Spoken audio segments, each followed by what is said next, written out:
ओम शांति। अमर कथा सुना अमर लोक का मालिक बनाने वाले, तीजरी की कथा सुना तीसरा नेत्र देने वाले रचयिता क्रिएटर शिव बाबा की 12 मई 2022 की मुरली से होमवर्क। आज बाबा हमें समझा रहे हैं कि इस समय चाहे कोई बूढ़ा हो, बच्चा हो, जवान हो, सबकी वानप्रस्थ अवस्था है, क्योंकि सभी को वाणी से परे मुक्ति धाम में जाना है। तो आज बाबा हमें वानप्रस्थ के 2 मतलब बता रहे हैं। जैसे लौकिक में वानप्रस्थी किसको बोलते हैं? जो बुजुर्ग हो जाता है। जब शरीर बुजुर्ग हो जाता है तो आत्मा क्या है, इस दुनिया से डिटैच होने लग जाती है और वो भगवान को याद करने लग जाती है। तो ऐसे ही बाबा कहते हैं अब चाहे शरीर से कोई जवान है, बूढ़ा है, बच्चा है, सबकी वानप्रस्थ अवस्था है। सभी बूढ़े हो गए हैं क्योंकि सभी को अब ये दुनिया छोड़कर जाना है। तो बाबा ने कहा दूसरा मतलब बताया, वानप्रस्थ यानी वाणी से परे जाना है, वाणी से परे अपने घर जाना है। और बाबा ने कहा वानप्रस्थ में ले जाने वाला, वानप्रस्थ का रास्ता बताने वाला सिर्फ शिव बाबा है, और तुम्हें भी अब ये रास्ता औरों को बताना है। तो आज हमें सारा दिन ये ध्यान रखना है कि मैं वानप्रस्थी हूँ, मुझे अब ये सब कुछ छोड़कर घर जाना है। इससे हम क्या है, इन सब चीज़ों से डिटैच होते जाएंगे। मैं वानप्रस्थी हूँ, अब मुझे वाणी से परे जाना है। और दिन में कई बार अभ्यास करेंगे कि जैसे मैं ये सब कुछ छोड़कर, मैंने ये शरीर छोड़ दिया, सब कुछ छोड़ दिया, और मैं आत्मा निकली अपने घर जाने के लिए, वाणी से परे परम धाम में, एकदम शांत। वहाँ की शांति को अनुभव करें कुछ सेकंड और फिर वापस कर्म में आ जाएं। तो हम बार बार वाणी से परे वानप्रस्थ में जाने का अभ्यास करेंगे। लेकिन हम वानप्रस्थ में ऐसे ही नहीं जा सकते। बाबा ने कहा कि पाप आत्माओं का हिसाब किताब चुकतू होना है। ये क़यामत का समय है, अब नाटक पूरा होता है, तो अब पुण्य आत्मा बनना है योग बल से। भंभोर को आग लगेगी, आत्माएं चली जाएंगी वापस। कैसे वापस जाएंगी? हिसाब किताब चुकतू करके।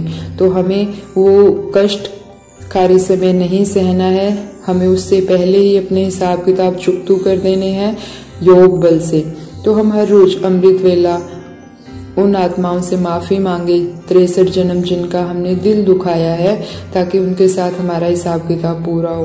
उन आत्माओं को माफ कर दें जिन्होंने हमारा दिल दुखाया है, ताकि उनके साथ भी हमारा हिसाब किताब खत्म हो। उन आत्माओं का शुक्रिया करें जो हमारी सहयोगी बनी है इस कल्प में। 63 जन्म में कभी माँ बाप बन के सहयोग दिया, कभी भाई बहन बन के सहयोग दिया, कभी रिश्तेदार बन के, कभी अड़ोसी पड़ोसी बन के, उनका शुक्रिया करें। तो इन 3 तरह की आत्माओं को हम अमृत वेला इमर्ज करें और उनसे माफी मांगे, उन्हें खूब दुआएं दें, ताकि हमारे हिसाब किताब जल्दी चुकते हों और कभी कभी बीज रूप अवस्था में परम धाम में स्थित हो जाएं। जैसे आज हम दिन में कई बार अभ्यास करेंगे वानप्रस्थ का, तो उस बीज रूप अवस्था में भी हमारे पाप कर्म भस्म होते हैं।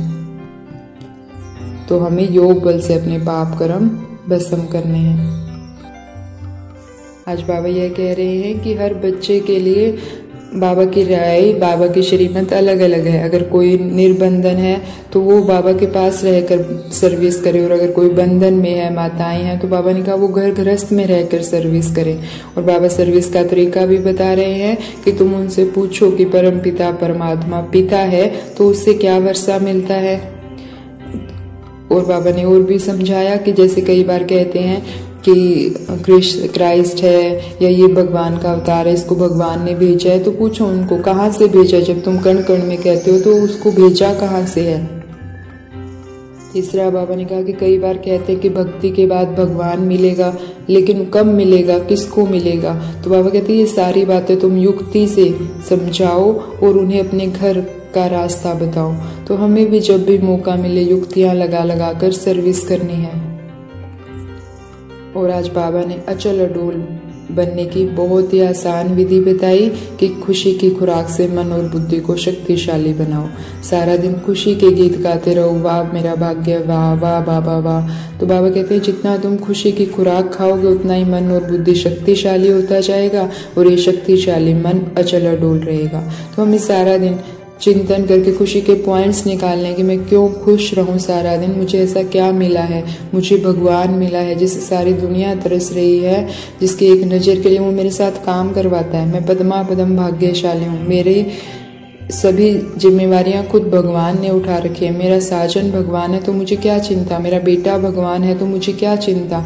तो अभी सारी चिंताओं से मुक्त रहे, खुशी की खुराक खाते रहो। वाह मेरा भाग्य, वाह वाह ड्रामा, वाह वाह बाबा वाह, कोई भी सीन देखी, वाह ड्रामा वाह। तो जब हम सारा दिन खुशी की खुराक खाते रहेंगे तो मन शक्तिशाली हो जाएगा और हम अचल अडोल रह पाएंगे। तो आज हम ये सारा दिन अनुभव करेंगे कि अगर मैं सारा दिन खुशी के संकल्प करती हूँ तो मेरी स्थिति कैसी रहती है। और बाबा ने कहा जब तुम उस अनुभव की सीट पर सेट रहोगे, हम कोई भी योग में अनुभव करते हैं या ज्ञान के किसी पॉइंट को प्रैक्टिकल में लाकर अनुभव करते हैं, तो जब हम उस अनुभव की सीट पर सेट रहते हैं तो अपसेट नहीं होते हैं। तो आज हमें सारा दिन खुशी की खुराक खाते रहना है और वानप्रस्थी बनना है।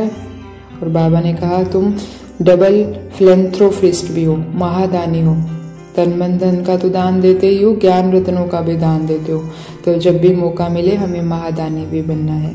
तो ऐसी महादानी बनने वाली अचल अडोल आत्माओं को ओम शांति। शुक्रिया मीठे बाबा, शुक्रिया।